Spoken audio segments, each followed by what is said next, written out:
If you just happen to be in the wrong type of ambience, negative things can hit you. To always end up in the right place in your life, it's a certain talent, don't think it's luck.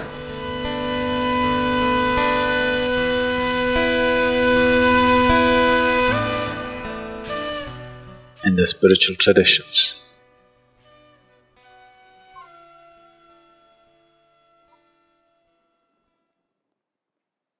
in any spiritual tradition,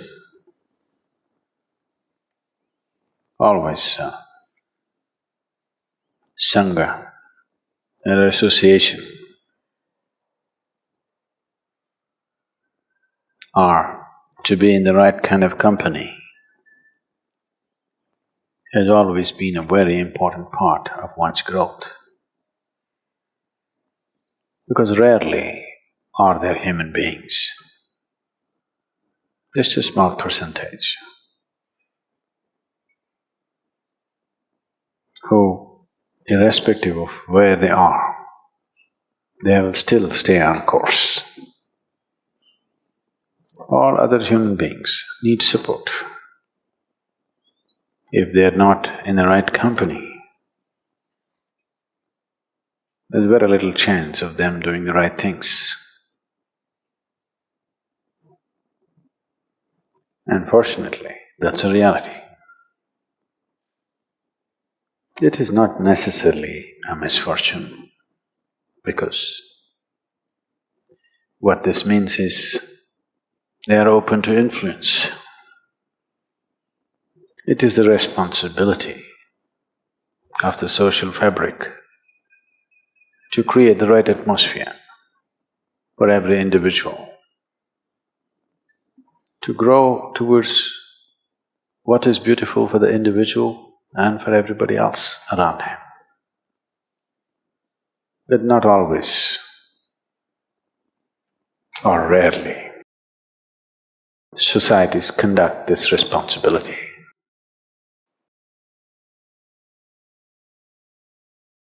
In the right sense, because societies are not led. Societies are allowed to go through a metamorphosis depending upon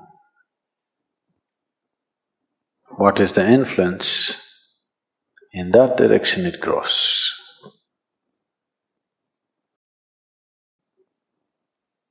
I don't know, I still don't want to believe it.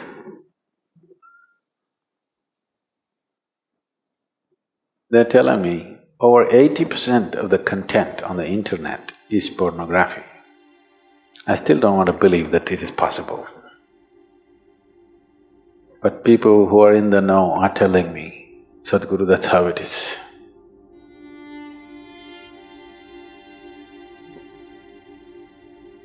That's a sick world. 80% is a sick world, not a healthy world.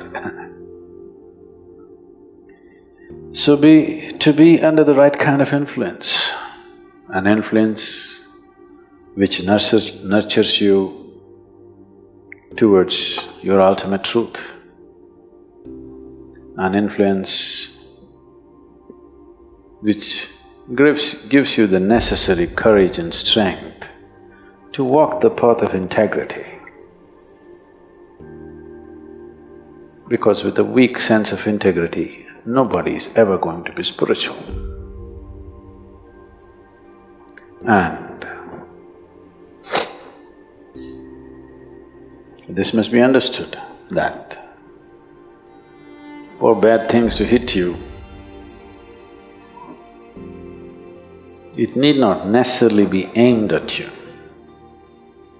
If you just happen to be in the wrong type of ambience, negative things can hit you.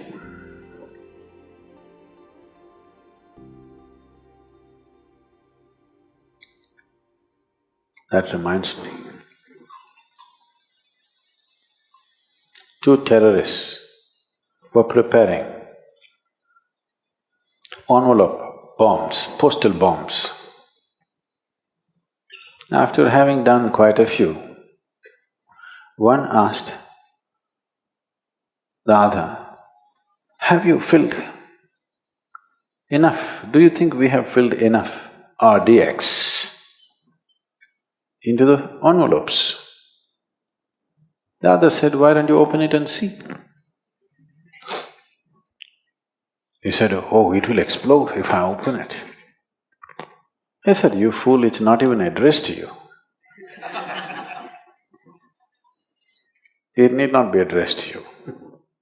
You open the wrong can, it'll blow up in your face. This is so in the world, this is so within you. There are lots of bins in your head. You open up the wrong bin, worms will crawl out. You open up another bin, fragrance will come out of it. Have you noticed yourself? Have you yourself noticed within you? If you open certain part of your mind, filth will come out. If you open another part of your mind, fragrance will come out. Have you not noticed?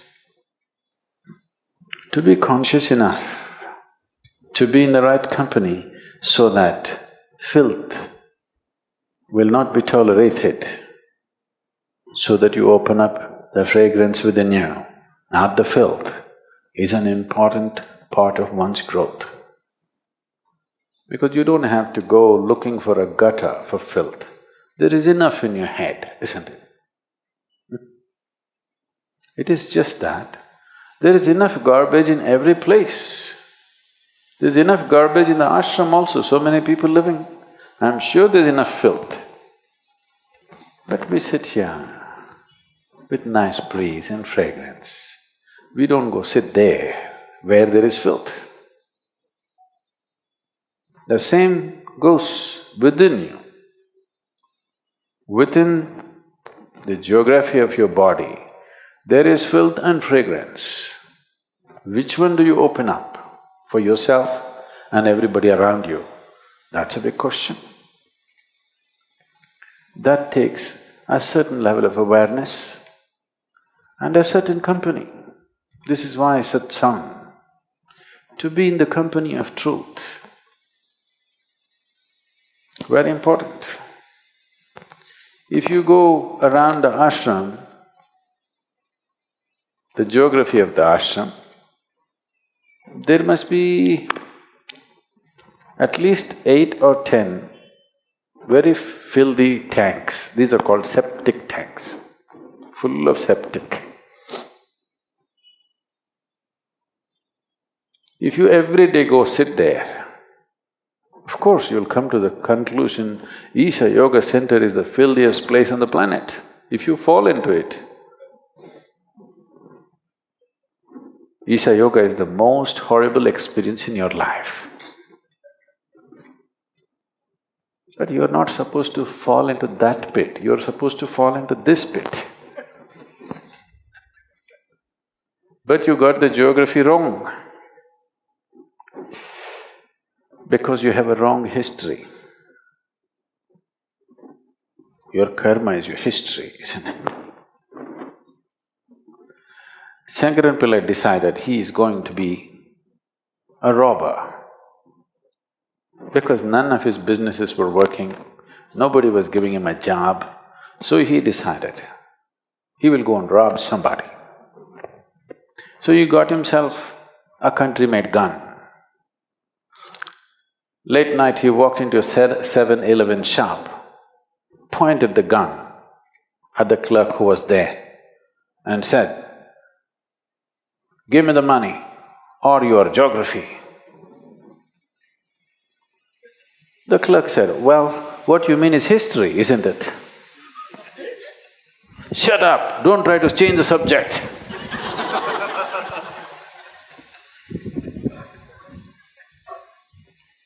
No, we are not talking about different subjects. There's only one subject, that's you. But you can either fall in this pit or that pit. That will be your experience of life. So to fall into the right place, it is a certain talent. You have to grow into it, you have to mature into it. You always know how to be in the right place. In a way, satsang means just that, communion with truth, or you're building a relationship with truth. If you're in the company of truth, your interiority is pleasant. If your interiority is pleasant, naturally pleasant things come towards you. And you will also have a tendency to move towards pleasant things. If you make your interiority unpleasant, you will attract unpleasant things. And you will also move towards unpleasant things. In the ashram, when you get a depression, where do you go and sit? But don't swim in the septic tank because you're in a bad mood. But usually this is the tendency. When you're in a bad mood, you will seek 5 other people who are in a bad mood. No, when you're in a bad mood, you must seek 5 people who are in a good mood, isn't it? No, but that's not the way. When you're in a black mood, you will seek 5 other people who are in the same mood, isn't it? That's just like going to the septic tank for a swim because you're depressed. The wrong way to handle life, that's all. I'm not saying you should not do it. Just not in your favor, that's all.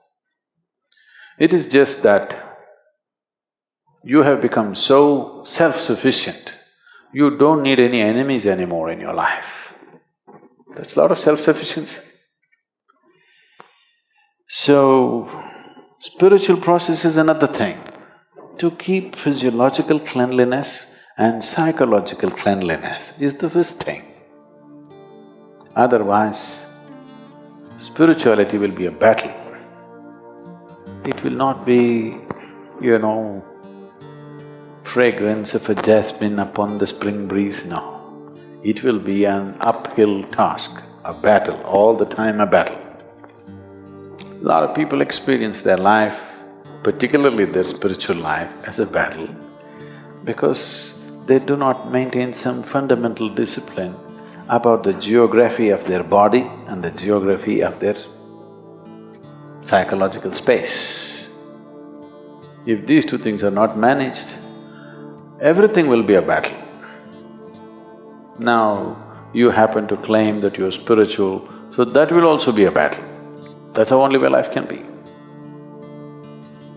So, satsang means to make friends with truth. Truth is your friend, not falsehood. You start at whichever level of truth you know. You don't have to start at the ultimate truth, you cannot. However you understand truth, you start with that.